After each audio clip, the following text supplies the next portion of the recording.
welcome back to another beading video from EurekaCrystalBeads.com. Before I get started on today's video, I just wanted to remind you to take a look at our channel and hit subscribe if you like the content you see, and that little notification bell so you can get notified every time we put up a new video. So what we're going to be doing today is this is going to be another stitch tutorial video, and this one is going to be on tubular herringbone, also called tubular Ndebele. So what I'm going to use to make it a little easier for you to see on the video is a Toho size 8 seed bead, using kind of a light matte color, hoping that it will be easier for you guys to watch.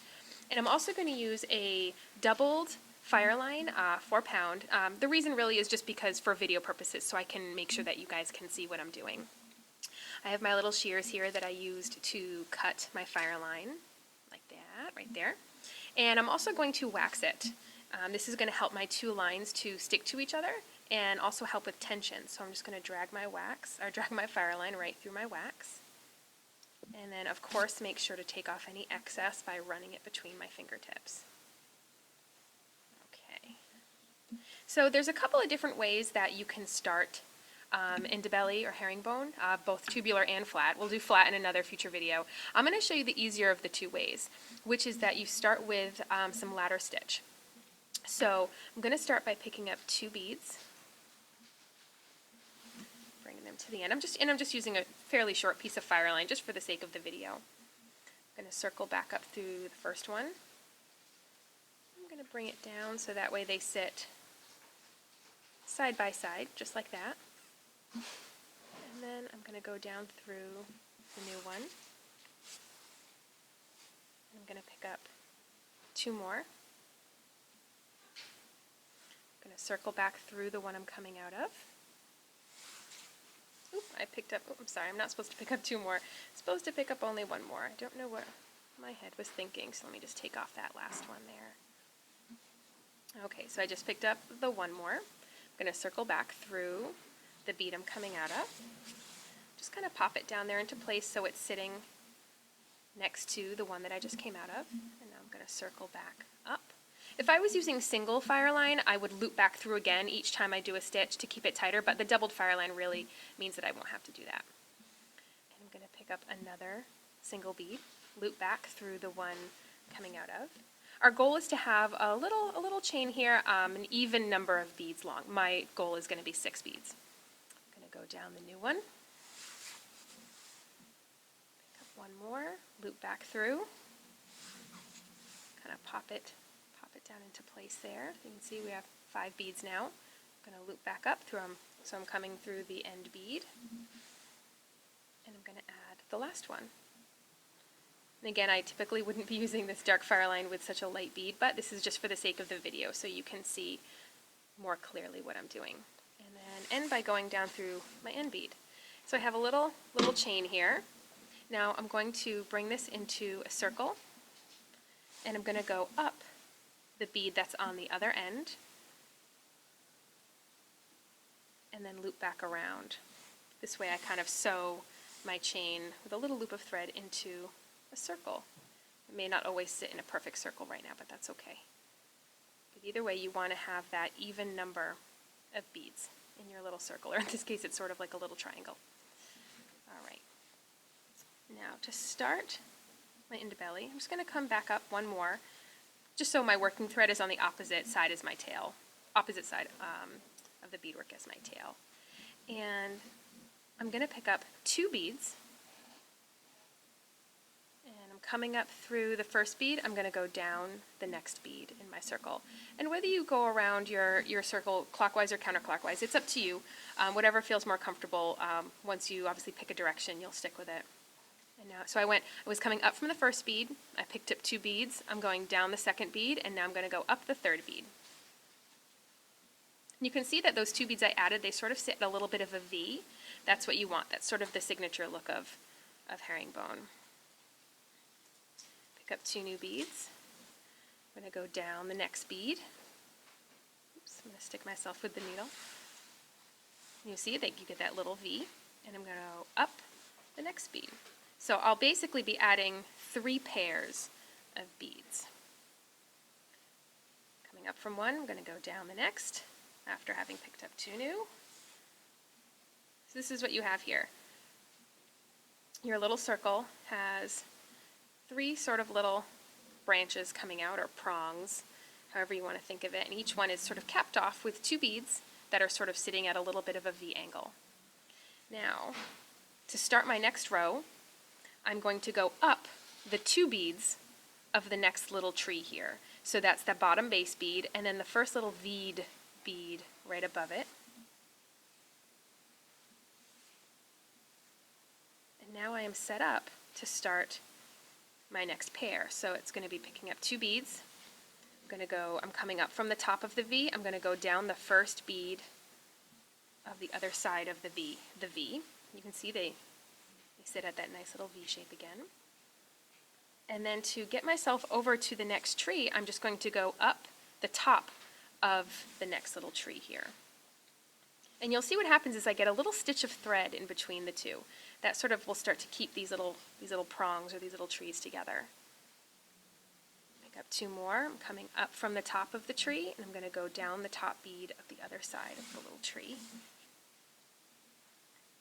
Sometimes you have to pop them into place a little bit. Keep this pulled nice and tight. It'll keep your prongs together.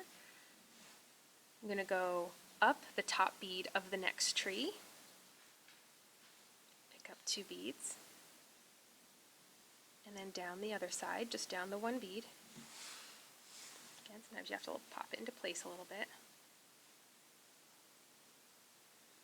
Now, I've added my next tier to all 3 of my little trees, or my little prongs, and I have to start the next one. So whenever you get back to the beginning, you'll always go through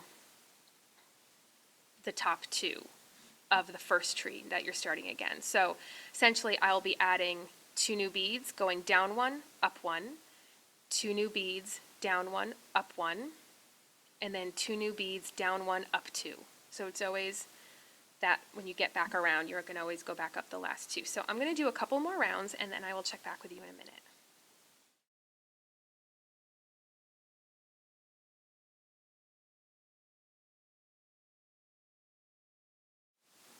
Okay, so now I've gone ahead and I've added my top 2 beads on each of my 3 little trees, or my 3 little prongs. And right here is, now that I have a little bit more beadwork here, I can really show you why on that 3rd one, when you get back around, you're going up through the top 2.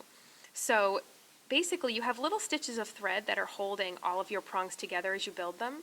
And you can see very clearly here that there's no stitch of thread connecting these 2 beads. And that's because that's what we need to do here. You can sort of consider it like a step up, like some other bead stitches have. So that's why by going up through 2, we'll sew those 2 little prongs together. If I were to go up through just 1, you'll very clearly see that my thread will be kind of angled upwards a little bit awkwardly. So you'll see that it's just sort of in line right where. So I'm 2 beads down, therefore I'm going to go 2 beads up. And then it just brings it right in and sews it together. So again, it'll be pick up 2, go down 1, up 1. Pick up 2, go down 1, up 1. Pick up 2, go down 1, up 2. So I'm going to go ahead and do that again just to show you that step up one more time.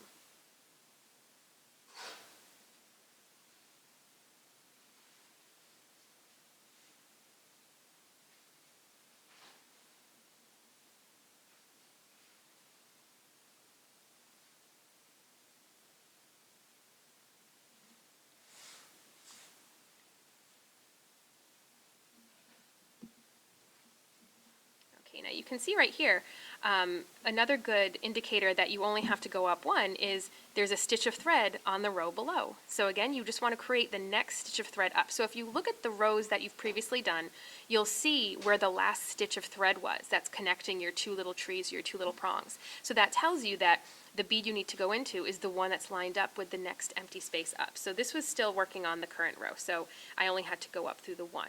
You can see these 2 were a little taller here. It's because I'm adding the last pair of beads now. So coming up, I picked up 2, go down through 1. And sometimes you'll have to pop them into place a little bit. They like to get a little twisty. And again, this is now my up through 2 again. So, and you'll notice, because here's my last stitch of thread, that tells you that the 2 beads above it are where the stitch of thread is needed. That's your step up. And it tells you that you've completed the row that you're working on. and you're going to start the next row. So again, it's in between picking up 2 beads every single time. It's down through 1, up through 1, down through 1, up through 1, down through 1, up through 2. And that up through 2 is your step up that completes your row. So this is what your Ndebele or your herringbone starts to look like. You can see that because we started with that even number underneath, we get one sort of little branch or prongs for every 2 beads that we had. So 3 branches or 3 prongs for every 2 that were there at the bottom. And you just keep spiraling up and up and up. And some neat variations that you can do are if you start to increase the size of the bead. So in this case, I did start with a size 8 seed bead just to make it easier for the video, but typically what I would have done is started with something like a size 11, whether a round seed bead or a delica, and then you can increase up and do a couple of rounds in a larger bead, and then a couple of rounds in another larger bead, or even larger bead, and then you can decrease back down and you can get little nubbies. Another thing you can do that's interesting is you can start to add beads in between. So just to give you an idea of that, if I pick up my 2 beads here and I go down the 1 just to start the next row, where I would normally just go up the next bead, I can actually pick up a bead and nest a bead right in between them 2, and that will start to flare your Ndebele out a little bit. So let me just do a quick little round to show you what that looks like. So again, I'm picking up 2, going down the 1, pop them into place there. Instead of picking up no bead in between and just stitching together, I can pick up a bead, nest another little bead in there. Do the same thing, pick up 2, go down 1,